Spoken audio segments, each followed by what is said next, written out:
Well, I'm here in front of this beautiful sycamore tree with Catherine Bryans. You are a trustee with the History Center. So tell me how the History Center and the wonderful Aliso Creek area and these wonderful trees kind of came together. And the guides, yeah. Well, first of all, it's a pleasure being in front of something that's older than I am. It's always a good thing. But I think the important thing is that we had a lot of people come into the History Center and ask us if there's any guide to any of the trees in the village. And we went, no, not that we're aware of. And it was so repetitive that we decided maybe this is something we should do. Mm-hmm. And fortunately, another trustee, Pat Wilkerson, is on our board, and she's an incredible photographer. She also was a photographer of the 50th anniversary. Right. So the big coffee table book that are still available.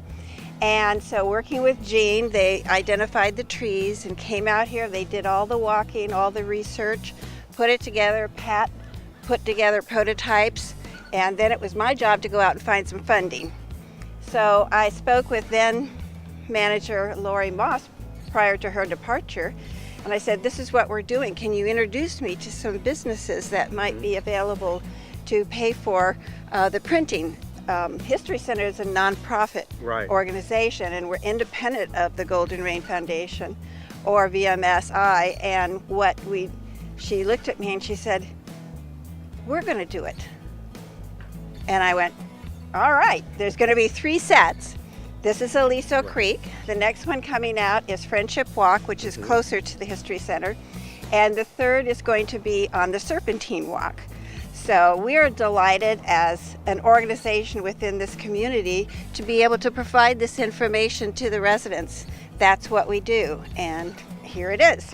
Well, when you talk about history here in the village, I mean, I think there's nothing more precious than the trees that have been here, whether it's the sycamore that's over 400 and some odd years old, 465, or some of these trees that maybe were planted 20 years ago, 50 years ago. They are part of the living history here. They are, and they were conceptualized and started by Ross Cortese. He loved his trees. And if you think about this area prior to this, we were the first property that was purchased from the Moulton Ranch. That was grazing land, and they grew beets, and there were no trees if you look at pictures. So when you sit around and look about the 35,000 trees or something that's in this village, it's amazing what he's able to do. And since then, the landscape department has continued. If they lose a tree, they replace it. Not necessarily, but he chose trees from all over the world. Right. And the Golden Rain was his favorite. Hence, we have the GRF board and the foundation.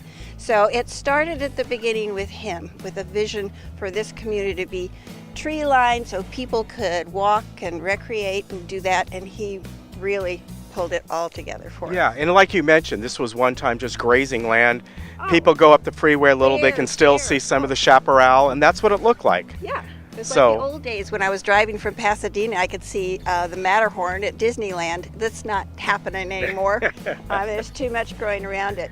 But it's a wonderful place to work, and it's a wonderful place to be, and it thrills us at the History Center that folks have the opportunity to have something that we were able to help produce. Well, thank you to all the volunteers at the History Center. What are your hours over there? Monday through Friday from 10 to 2. We're there a little later on Thursday because we also have the docent tours come through on Thursday. And since it's an all-volunteer, not staff-driven, it's important for us to give our volunteers a break. So those are the hours, unless somebody wants to come in and fill in some extra hours for us, that would be great. And we are closed Saturday and Sunday, but we can also contact us if you need to get there in an hour that you can't during the day. Say if you're working, you really wanted to come in and talk about something, maybe your parents lived here or something, just to locate information. All right, thank you very much. Thank you. It was a pleasure coming out here today, and folks, once again, come on down here to the Aliso Creek Park area, take a nice stroll. You can pick up one of these brochures at many locations and walk through and check out all these beautiful trees. Just maybe if you hear something falling from the monkey puzzle tree, you might want to stand back. Walk away. All right. Thank you very much. Thank you.